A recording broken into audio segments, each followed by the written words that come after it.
This episode of One Hit Thunder is brought to you by DistroKid.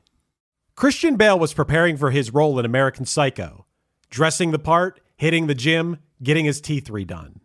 There was just one problem. He didn't actually have the part.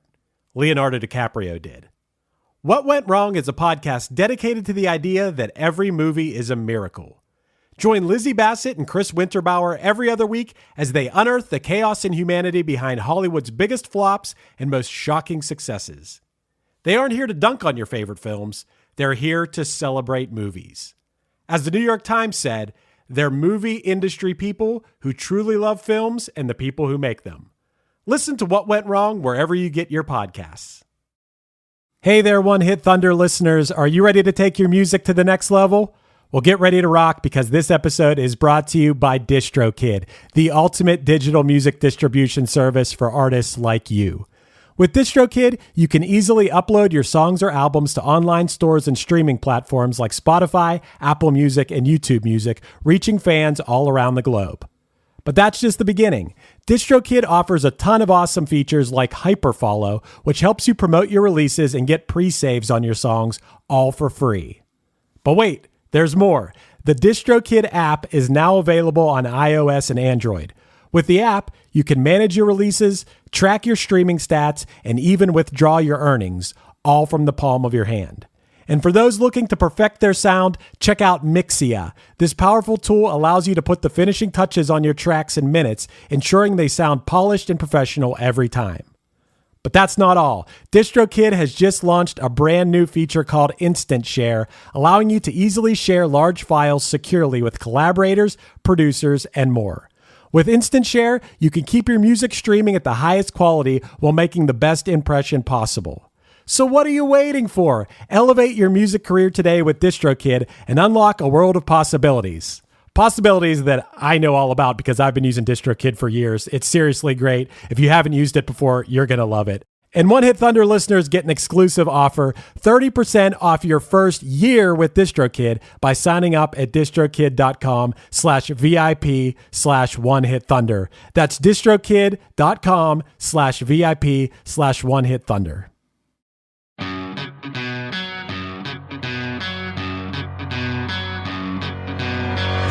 No reason for the things I fear, the things that plague me when I see. This week, we're joined by Hunter DeBlanc to talk about his hometown heroes, Cowboy Mouth, and their high-energy 1997 single, Jenny Says. Against the odds, this Louisiana band broke into the modern rock scene with a song that was as relentless and rowdy as their live shows, led by drummer and lead singer Fred LeBlanc's electric stage presence. Though Jenny Says opened doors to movie soundtracks, Cowboy Mouth couldn't find another radio hit and eventually parted ways with their major label. But in Louisiana and all throughout the country, they're still packing shows, even county fairs where Hunter saw their unforgettable live act.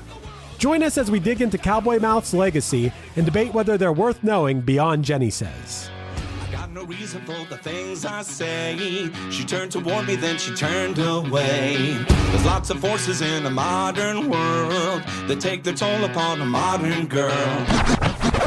One hit is all you need to make the money guaranteed, and you can live off royalties forever.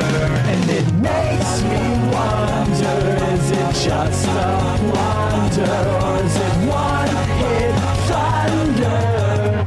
So Hunter, welcome to the show. This is actually not the first time that we'll be doing a song that the band features a lead singer slash drummer. Matt, do you happen to know what other band that we talked about on the show before that had a singer slash drummer?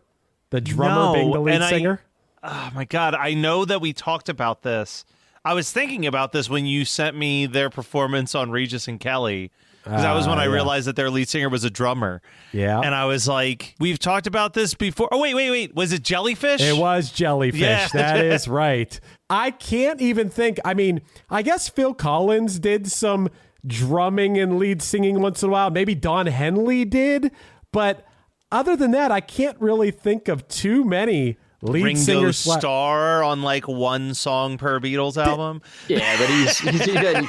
Yeah, he doesn't count. Yeah, and also he wasn't playing drums and singing while playing drums. I don't think so anyway. I think that at least not like a lead for like entire, Phil Collins had the whole headset thing going on by it. Like he had it down to a science. So it's probably best we don't talk about this band, and I'm sure that they were recorded separately. And don't ask me why I know this, but the first Three Doors Down record, the singer is also the drummer in that band. I'm sure once they started touring, they brought like a stand-in drummer, but that debut album, they are a three-piece with the lead vocalist being a drummer. Well, that's an interesting little piece of trivia about an absolutely horrendous band. Thanks for that, Matt. Hunter, I do want to ask you, Hunter, you brought this song to the table for this episode today. We're talking about Jenny Says by Cowboy Mouth.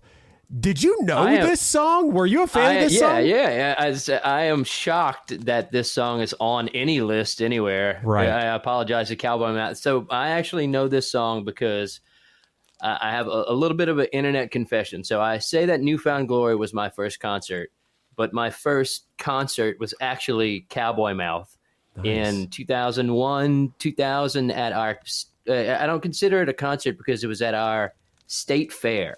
Okay. I wasn't there to hear the music. I wasn't there to see a concert. We had just gone to like ride the rides and, try to get whatever kind of alcohol we could get our hands on as meddling kids, whatever. Mm-hmm. And Cowboy Mouth was playing, and to see a drummer for, singing, he puts on a hell of a show. Fred LeBlanc, which is dangerously close to my last name, first of all. Yeah. True. Every marquee that I've had for my entire life has said LeBlanc at one point, or I've had to correct it. So Fred LeBlanc, he put on a hell of a show. So I have known this song. They're also from my neck of the woods. I'm from Louisiana. They were one of our bands. Right. We don't have much, especially in the rock realm. Right. Well, I want to ask a question. I have heard them referred to as like the New Orleans band. Like they were inducted into the Louisiana Music Hall of Fame. Yes, they are that band for us. Well, we have a lot of other. I don't know if you're familiar with this genre Zydeco. Have you ever heard of that? I've actually heard that name, but I couldn't tell you what the genre is. What is it? It's a very distinct Cajun kind of Creole sound. Look it up as soon as you can. Wayne Toops is one of our artists. Keith Frank, people like that. I don't know. It's hard to explain, but it's very localized to where, our region. And that's normally what gets put on our state fairs. But the reason I don't consider the state fair here, I didn't consider it a concert, is because I've played it.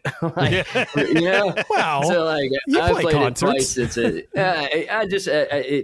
It never struck me as a concert. It wasn't something I went at. So if Cowboy Mouth ends up hearing this and they're like, they said I wasn't a concert. It was a concert. Him playing the drums and singing, I'd never seen that before.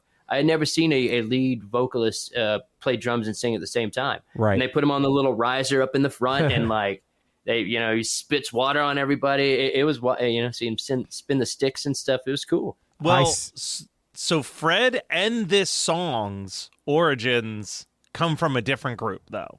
1989 by a group, Dash Rip Rock. What a name. Are either of you familiar with Dash Rip Rock? No. I had no clue that this was a reprise or a re-recording of a song. I had no idea and until I listened to it about 48 hours ago for the first time when I did a little deep dive. So Dash Rip Rock, though, I knew this band because of Napster. They have a song that has been incorrectly listed as like Blink-182, Weezer, all of this other stuff in Napster. Dash Rip Rock did a parody of the song At the Hop by Danny and the Juniors called Let's Go Smoke Some Pot.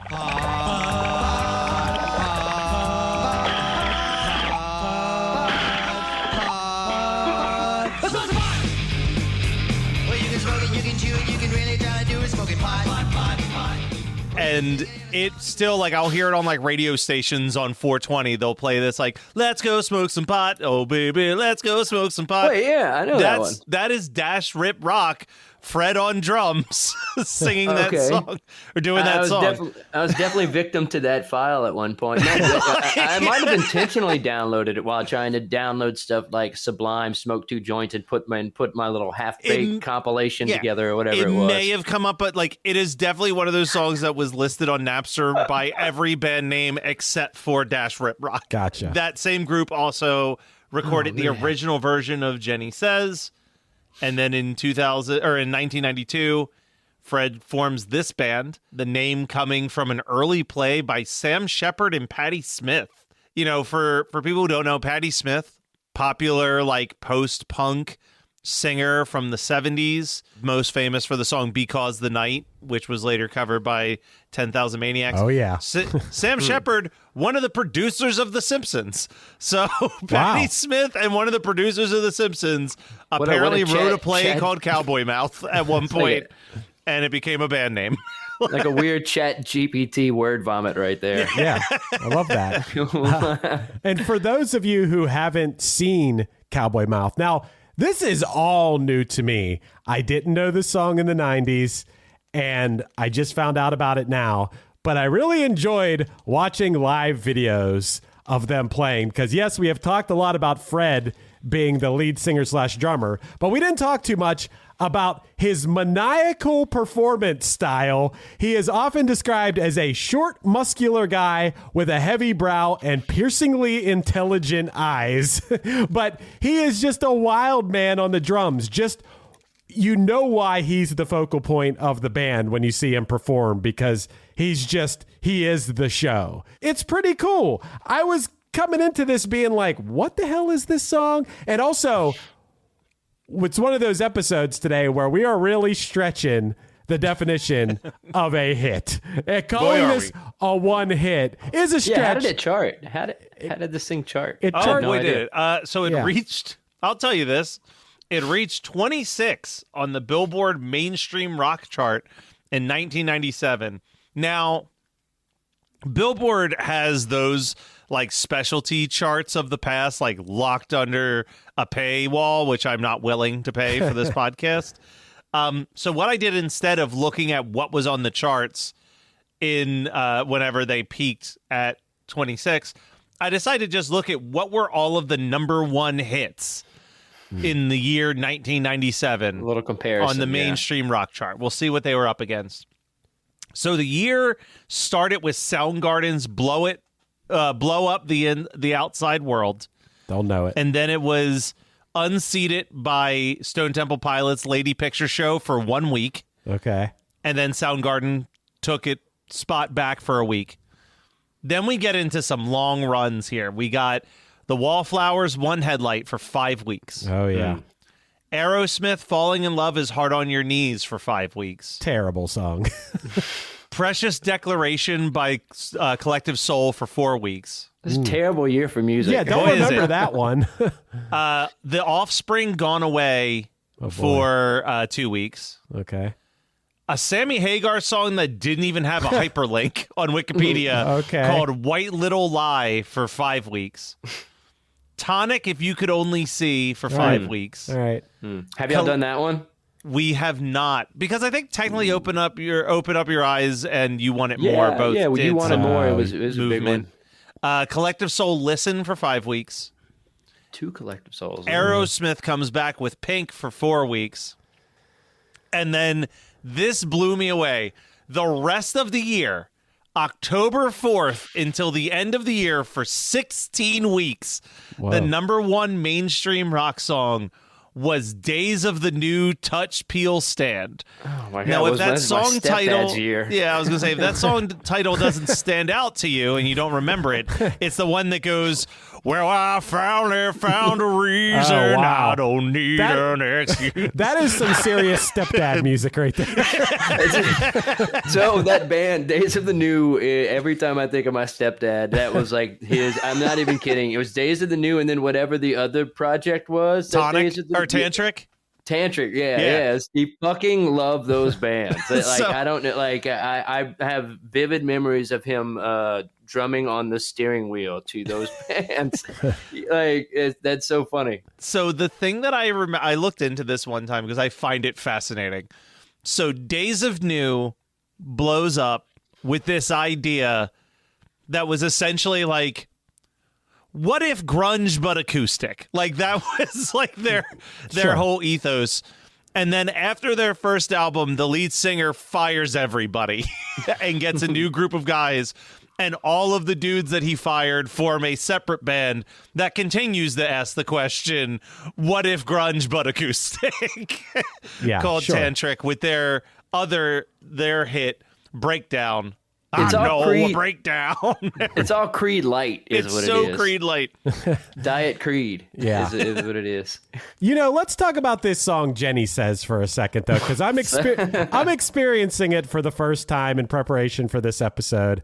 There's a sort of sound to it that makes me think it would be in a mid-90s, like, I don't know, rom-com or comedy or Jim Carrey movie or something.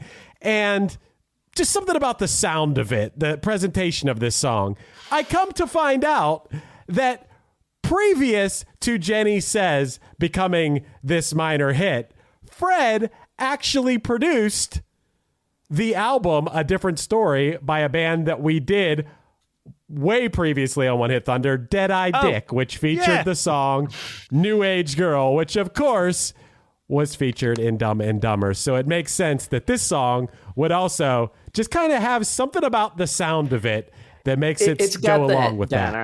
It's the guitar lick. It could have 100% this could have been in Dumb and Dumber. Right. Now it lines up perfectly. Good call. Yeah. So that made sense to me. This Fred, he has become, like I said, one of the most instantly recognizable figures in contemporary Louisiana music. That is how he's described. And I understand why. He has a huge presence. I did send Matt a video. This was like a decade later. But I found the information specifically. It was on March of 2008. Right. So I sent him a video. 16 years later from this song. I sent him a video of them performing. Now, it was because Regis and Kelly were filming in New Orleans. It may have been for Mardi Gras. You said it was in Mardi. Yeah, it was definitely for Mardi Gras. And so the musical guest, of course, was Cowboy Mouth. And not only did they perform a song, then they took a commercial break and they came back, and Cowboy Mouth had written a song about Kelly Ripa. And at that point, it was still in the working stages of the song. So they played like a verse and a chorus. And it was pretty wild and funny because they were, I don't know, it was a little over the top that might not fly today, but Kelly Ripa loved it. She really did love it. And there is something about some of Cowboy Mouth's music that's almost like borderline pop punkish, some of these songs, and some of it really isn't, but some of it is that kind of wacky, almost like Fountains of Wayne style that was popular in the late 90s. But yeah, I don't know. I skipped all around their catalog. They definitely put out a lot of music, and I'm still trying to figure out how I feel about Cowboy Mouth, to be honest. For the record, I do want to read the first verse and chorus of Kelly Ripa. Yeah, all right. So it says, "Here I go, 9 a.m., sitting here staring at the tube again. I'm in denial, I'm in defeat, because if I don't get to see her, I'll feel incomplete. Got no school, got no job. My friends keep saying I'm a lazy slob. And there's one thing that I can't stand is when they're talking while I'm watching Regis and Kelly Ripa, a mommy with the body of a stripper. Right. Kelly Ripa, she's so fine I'd settle for her dad. Kelly Ripa, if I had some chocolate, I would dip her. Kelly Ripa, why you make this boy go bad?" I mean, I actually think that's pretty incredible. That's like, those lyrics are so bad that I think they're incredible. I think it's made for a commercial better. Break, yeah. It's made better by the fact that they are literally performing this song in front of her while she's dancing to it. Yeah, and Regis is standing there looking kind of confused. Yeah. I have to look this up. Yeah. Oh, it's the only problem is that the only way to see it is you have to find the Regis and Kelly DVR'd broadcast that someone uploaded, so you're going through like an hour of the episode skipping through it until you find it. It's on YouTube though? It's on YouTube, yeah. The song that they played before this Kelly Ripa song, also not bad. Like I was like, this is fun. Like yeah. I feel like I don't know where I'm landing on the band as a whole, but in general, I've left every one of their songs thinking, well, that was fun. Right. Well, I think that's Hunter's. Well, I don't want to put words in your mouth, Hunter, but I feel like that's kind of your point is being a Louisiana guy and having seen this band. They put on a good show, right? That seems to be the consensus Very much about so. them. Yeah. But the only thing you'll walk away with is Jenny says, I don't remember a single note of any other song they've written. And I've listened to most of them the past, 24 hours just to try to educate myself a little bit. And they've played on our radio stations. They're just very, Jenny says was that, that's why it is their one hit. Yeah. It is the one that did it. And you're right. It does have that little pop punk flair, and especially the updated version from the 1989 version. The 1989 version didn't have the gang vocals that they brought in for the chorus, which really, I don't know, wasn't really happening back then, I guess. It's more hair band stuff. Right. It's crazy that the song hasn't changed that much from the 1989 to the 1996 version. They're almost identical aside from that. They did a couple covers on some movie soundtracks as well that are worth mentioning. They covered Born to Run for a Bruce Springsteen tribute album. And I want to bring this one up just because it has an insane connection to a person whose name keeps coming up. On the Half-Baked movie soundtrack, they covered a song called The Pusher, which was made famous by Steppenwolf. Steppenwolf had the hit with it, but the writer of The Pusher was One Hit Thunder's favorite songwriter, Hoyt Axton. Oh wow, Hoyt is back. Do you know about Hoyt Axton, Hunter, by any chance? No, yeah, I need a quick education. So this episode is going to come out in December, which is the prime time for Hoyt Axton. Yeah, Hoyt Axton, Christmas track guy. Well, no, he was a singer-songwriter. He wrote some songs you would know, like The Pusher or the No song for Ringo Starr, formerly mentioned Ringo Starr.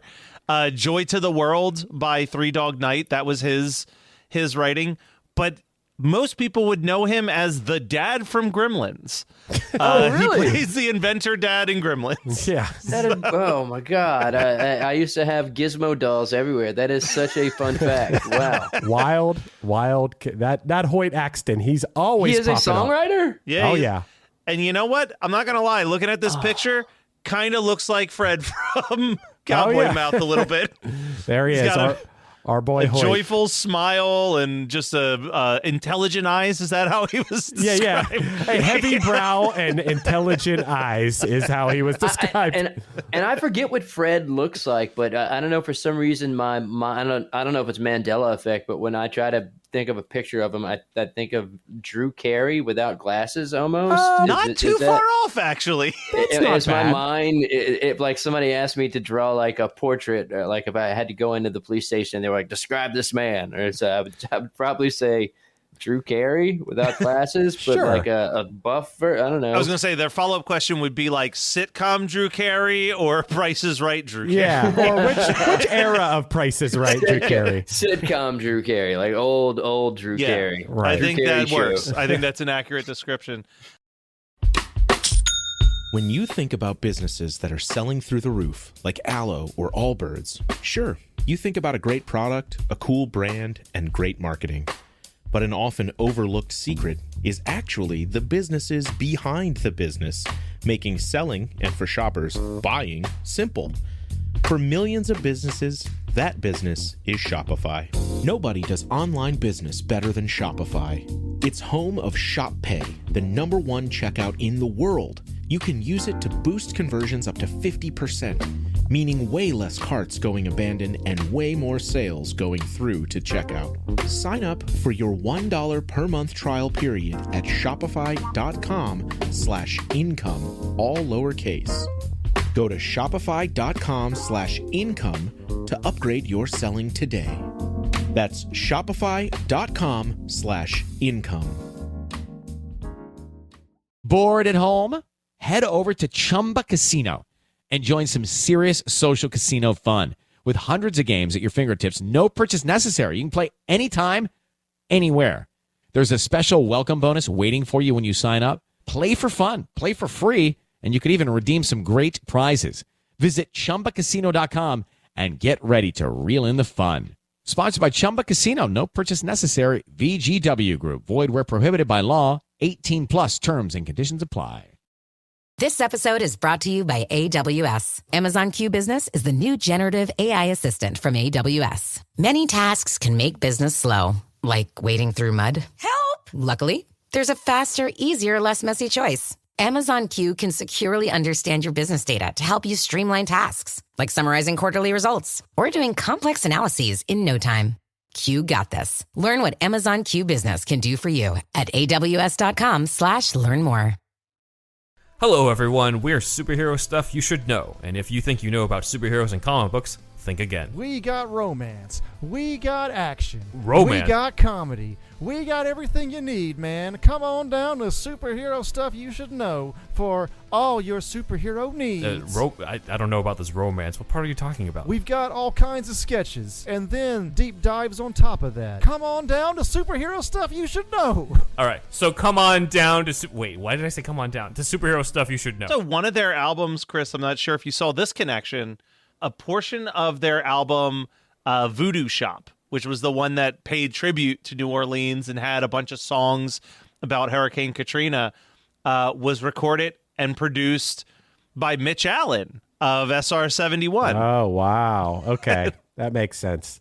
The radio kind of punkish stuff that, yeah, okay. That makes sense to me.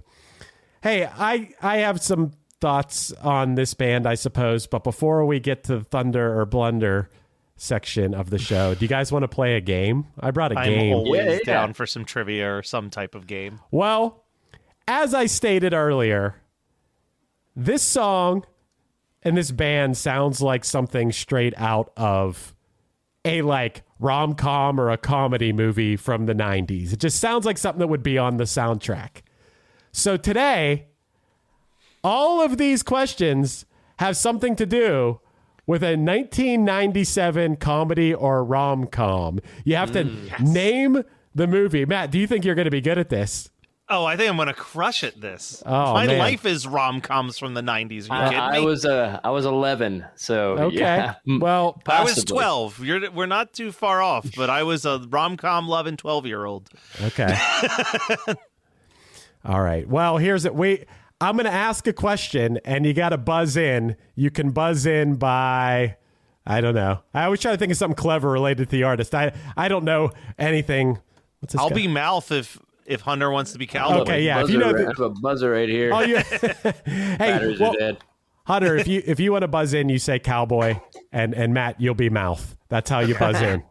So here we go. You got 7 questions. This soccer-based movie starring Colin Firth and Ruth Gemmell is based loosely on a Nick Hornby best-selling memoir. Oh, Never mind. Mouth. Wait, who's buzzing in here? I thought I did, but Go for it. My movie was in his 2000s. It's not Bend It Like Beckham, is it? No. That is That's incorrect. 2000s. No, it's God damn it. Soccer What is the 90s. name of this book? They remade it. They remade it with Jimmy Fallon later on. And I can't remember what the fucking book is called. It's going to drive me nuts. I'm drawing a blank. Oh my God. I'm so angry at myself because they remade this. They remade it with Jimmy Fallon, and it was about baseball instead. But the book is about Fever Pitch. Oh, Is it Fever Pitch? Hunter Is got Fever it. Pitch the name? You gave it away. You shouldn't have given me a hint. I'm going to give Hunter credit since he's Give our Hunter guest. the points on that. Fever Pitch was originally soccer. Yeah. Yep. What was it? And it was originally still called Fever Pitch? Yeah. because the pitch is where they kick the soccer ball. Oh, okay. Never mind. I don't know my soccer terminology then. I only know it because of Ted Lasso. I learned that from Ted Lasso. Yeah, pitch and kit are two soccer things that I learned about recently. Like pitch I haven't done the Ted Lasso yet. Oh, so you need the Ted Lasso. Give it a shot. It's pretty good. I will. I like the actor. I forget his name. The SNL dude. Oh, yeah. I always enjoyed him. Yeah, he's awesome. He's great. Okay. So Hunter has a point. We're going to give him a point. Yeah, that's fair. Question 2. This Salma Hayek and Matthew Perry rom-com features a Gray's Papaya hot dog-based plot point. Mouth. Cowboy. Okay, Matt, you buzzed in first. Fools Rush In. That's correct. Yeah, it is. It's 1-1. Here we go. Julia Roberts, Dermot Mulroney, Cameron Diaz, and Rupert Everett star in this global... Mouth. Damn. Okay, go ahead. Is that My Best Friend's Wedding? You got it. Wow. 2-1 lead for Matt.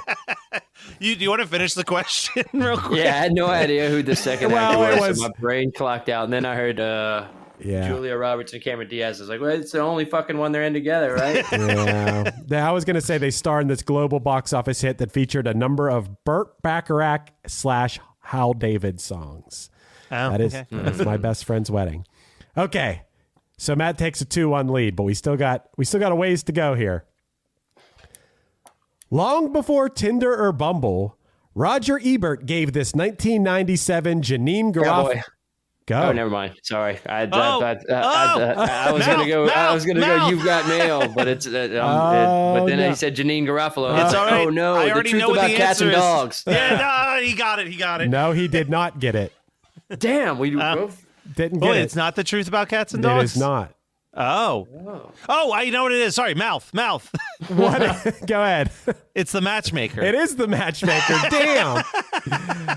Son of a bitch. The rest of the question was, well, I'll read the whole question since people out there might be curious. Long before Tinder or Bumble, Roger Ebert gave this 1997 Janine Garofalo rom-com 3 stars, praising Garofalo and calling her one of the most engaging actresses around and admiring her balance of her cynical intelligence and the warmth of her smile. Sounds like Roger Ebert had a little something going on for Janine Garofalo Janine. there. Who did it in 1997? Damn.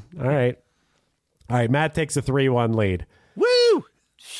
Question 5. Sir Mix-a-Lot might like this 1997 buddy comedy film that stars Jamie Foxx. Mouth. All right. Finish the question, but I'm just... All right. Sir Mix-a-Lot might like this 1997 buddy comedy film that stars Jamie Foxx, Tommy Davidson, and Vivica A. Fox. That would be Booty Call. That is correct. Damn, Matt. Sorry, Hunter. I didn't. He's too good. I know. He's too I told good. you, I wasn't kidding when I said when it comes to rom-coms, I'm in. All right. He's all in. We're gonna do the last 2 questions anyway. Make it. Maybe we can make it respectable for Hunter here. No, let's let him slaughter me. Cowboy Mouth seems like they'd fit right in on the soundtrack to which rodent-based Nathan Lane slapstick black comedy from 1997? Mouth. Okay. Mouse Hunt. Oh my God. How do you know every one of these? I've never even seen this one. I've never heard of this one. This is one. It's not on my radar at all.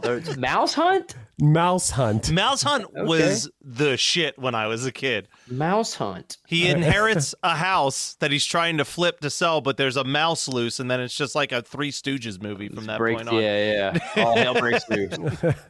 All right, I got one more question. Matt is up. What are you up? 4-1? 5-1? 4-1. 5-1? I don't know. I got everything but Fever Pitch. I got one. All right, Matt's up 5-1.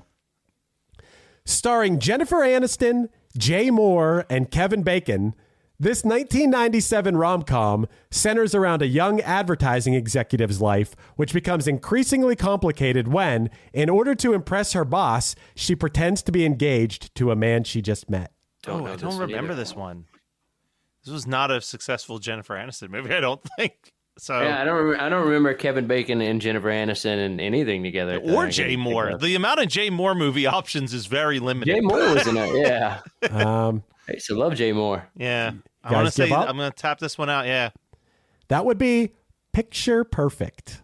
Oh, I do remember us having that on the shelf at the video store. Yeah, my dad definitely had that VHS for sure.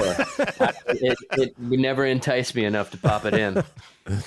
All right. Well, didn't mean to have it be such a slaughter of you there. Nah, Hunter, man, but... I got some educating to do in the rom-com department. Yeah. Also, Mouse Hunt is a real stretch for a rom-com, but whatever. Well, a comedy / rom-com. The clue was Cowboy Mouth seems like they would fit on the soundtrack of this slapstick black comedy starring Nathan Lane. Okay, here we go. Now we arrive. Cowboy Mouth. Did they bring the one-hit thunder, or was it a one-hit blunder? Did they deserve more? Did they get exactly what they should have? Thunder or blunder? We'll start with you, Hunter. You're our guest. I think they got exactly what they deserve. So would that be a thunder? Would that be a thunder? I think it charted. Being on the charts was a little generous for it, but then again, compared to what it was up against, it's kind of just, it's better than the songs that were listed. Yeah, in my opinion, I'd say that's a gentle thunder. Yeah, I give it like was that thunder? Like, there's definitely a rumble in the distance of some sort. So a rumble in the distance. That's what Hunter gives Cowboy Mouth. It's thunder. Yeah, I'd say technically, and the band and I not to take away from the band's live performance or anything, but strictly based on the song alone, I'd say let's give it a thunder. Yeah, Matt, how about you over here? I only kind of knew this song. Like, I remembered it being on the radio every once in a while, and I never liked it that much. Like, Jenny Says and Jane Says were on the radio at the same time, and I certainly preferred Jane Says when it came on. So I think I went into this expecting to give it blunder, but I was kind of shocked by the fact that I think I liked a lot more of their other songs more than this. So I think I'm going to give them thunder because I think they have better songs than what you get with Jenny Says. Okay. So we got 2 thunders so far, so I'll decide if it's a clean sweep. Well, I came into this not knowing this song. So a strike against it would be, this is definitely not a hit song. This is a minor alternative radio hit from the 90s, maybe somewhat forgotten. But this band definitely seems to be, through learning a lot about them, a real New Orleans institution and a beast of a live act that is still playing today. Those are in the pro column. Once again, in the con column, which Hunter said this earlier, none of their other songs are very memorable to me. Like, I didn't walk away from any of the other songs that I checked out from them like humming it or even remembering it hours later now. Do I need to repeat Kelly Ripa, Mommy with the Body of a Stripper? Get it on Spotify and then we'll talk, all right? Look, that's the exception, and that may be what puts me over the line, actually. Because I'm kind of with you, Matt. I'm not big on this Jenny Says song even. Like, I wouldn't add this to a playlist of songs I really want to listen to. I don't hate what I think the song is about. I don't have direct evidence of anything, but it seems like when I was reading the lyrics today that the song is about a guy who's like having second doubts or like stressing out about something, and his girlfriend Jenny is basically saying like, turn off the radio, turn off the lights, turn off the TV, and like let whatever's bothering you go. Like, that's where that like let it go. Like, I think it's a good message. Yeah. There's just a million other songs. I mean, the Fraggle Rock theme gives that same message in a much better This is not as good as the Fraggle Rock theme. I will say that. We're all in agreement, I think, on that. Jenny Says it's not as good as Fraggle Rock. I'm just remembering that there is an acoustic live version of this song recorded somewhere in New Orleans that they play on our station all the time, and it does not have the I don't know. It's just funny to hear some of the parts that it's a stripped down, very acoustic version of this song too. And as the drummer, trying to hear him bring that energy to an acoustic stripped down performance.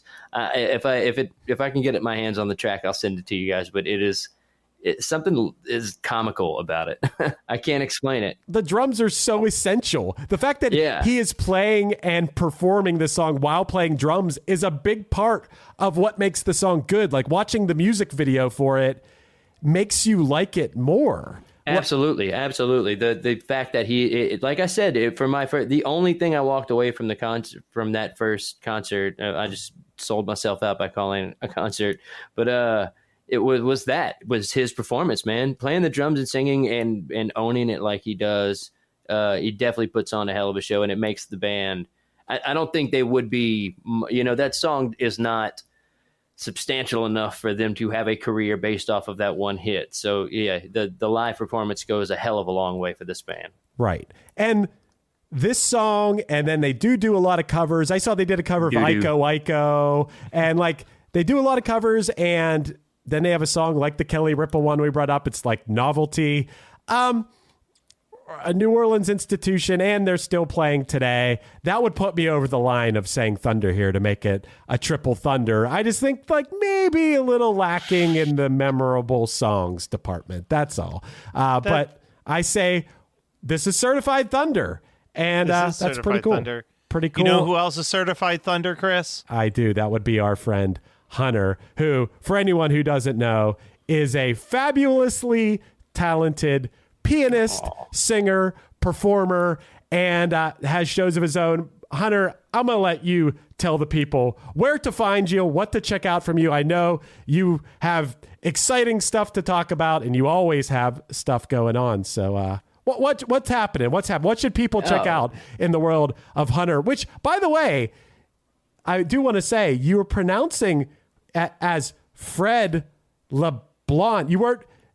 How do you pronounce your last name? Because it's LeBlanc, and then you kind of let the end part you don't have to pronounce the NC, so it's right. LeBlanc. That's how you pronounce your last name too. Absolutely. Okay. And the weirdest thing is when people see my last name DeBlanc, they go, "Are you related to Matt LeBlanc?" Like, yeah, I'm related to a guy with a different fucking last name. Yeah, right. We're first cousins. Yeah. But what do you have going on? That was very kind. It was some kind words, man. I actually, I started doing a little radio show called Saturdays about a year and a half ago, and in the last 6 months, it's kind of blossomed into a actual radio show now. And we've had your friend Steve on our show to chat about Punchline, and then this past week we actually covered When We Were Young, and I had Taking Back Sunday and Newfound Glory and a bunch of artists like that. So now other festivals are reaching out for me to go do that. And this is not what I do. Like you said, I'm a musician. Right. First, this is a kind of a side hustle for me. So it's been strange learning how to talk to people this way, and not be on the other end of the interviews, the interview spectrum, the interviewee. Yeah. Sure. But man, I have coming up, I'm performing on the Andrew McMahon cruise next week. Nice. This will be in December that it airs, so it'll be in November. So this will be, I will have performed at it by the time. And I bet it was awesome. And it was great. It was great. We're back on land now, it was fantastic. And I'll probably be releasing some new tunes here and there, and then just trying to see what I can crank out with the radio show, man. That's about it. Love that. And I'm a big fan of One Hit Thunder. I love what y'all do. Y'all cover some of the great songs that have been forgotten by many. Hell yeah, So including Cowboy Mouth. Yeah, Jenny says. Unfortunately, we're not in. We live in an area where we're not allowed to forget about this song. I am not. I swear to fucking God, this song plays every day at least once on Planet Radio. Wow. It's in that local cycle of songs that people will instantly recognize. So as much as this is like, when I saw it was on the list, I was like, what the fuck is this song doing here on this list of songs? Dude, amongst like the greatest 90s singles like imaginable, and then just no offense to Cowboy Mouth, but like You got lucky with this one, guys. Like they got lucky. It's funny that it sounds like Cowboy Mouth, and I'm going to say this band, and you guys probably aren't going to know them, but they're like a band that is just huge in Pittsburgh, and it's because they've been on the radio all the time. There's a band called the Clarks, and I think like maybe at some point late 80s, 90s, they were like on a major label, maybe had like a minor hit. I don't even know, but in Pittsburgh, they are like one of the most well-known bands, you know, and because they've been on radio for so long there. So it sounds like Cowboy Mouth might be New Orleans' answer to the Clarks. But yeah, man, it's been a lot of fun having you on the show, Hunter, and I hope you'll come back again, man. Guys, thank you for having me. I'm going to have to do a reverse Uno card and have y'all on my show soon. Let's do it. Of course. Yeah. So pick out your favorite emo or pop punk songs that are one-hit thunders or blunders. It could be a blunder. We don't know. Something is wrong. Hell on the rise. Into the mouth. This has been One Hit Thunder. One Hit Thunder is hosted by Chris Fafias of the band Punchline and produced by Matt Kelly of Geekscape.net. Underneath me, you're hearing Into the Mouth off the Punchline album Delightfully Pleased. Visit punchlinemusic.com for any upcoming news on the band. Our podcast is on Patreon. Find us at patreon.com/OHT podcast for early access to episodes, bonus conversations, and a chance to vote on future songs for us to cover. Make sure you rate, review, and subscribe to us on your favorite podcasting app, and tune in next week for more One Hit Thunder. Back when I was the giant that scared the sun away, I never thought that I'd face him again and felt comforted in that.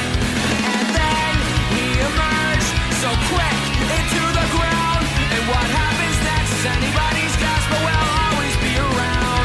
So nothing is wrong, nothing is wrong, nothing is wrong, nothing.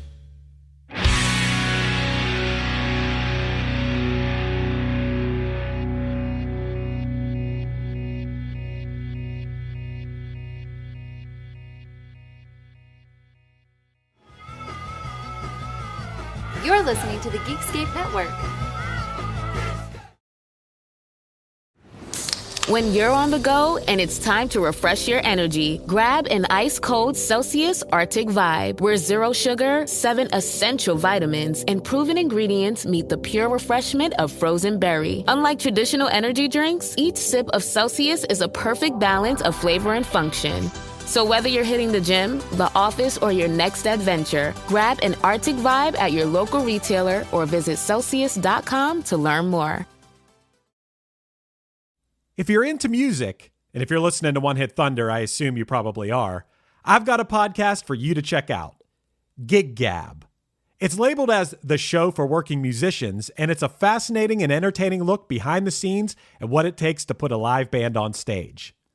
Hosted by Dave Hamilton, he discusses everything from booking the gigs, getting paid, and working with the crowd, to prepping the band, learning the material, and managing the personalities involved.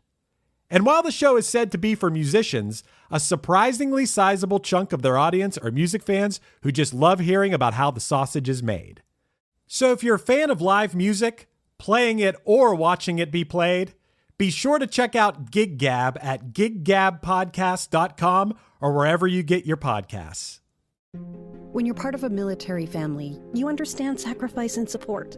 So at American Public University, we honor your dedication by extending our military tuition savings to your extended family. Parents, spouses, legal partners, siblings, and dependents all qualify for APU's preferred military rate of just $250 per credit hour for undergraduate and master's level programs. American Public University. Value for the whole family. Learn more at apu.apus.edu/military.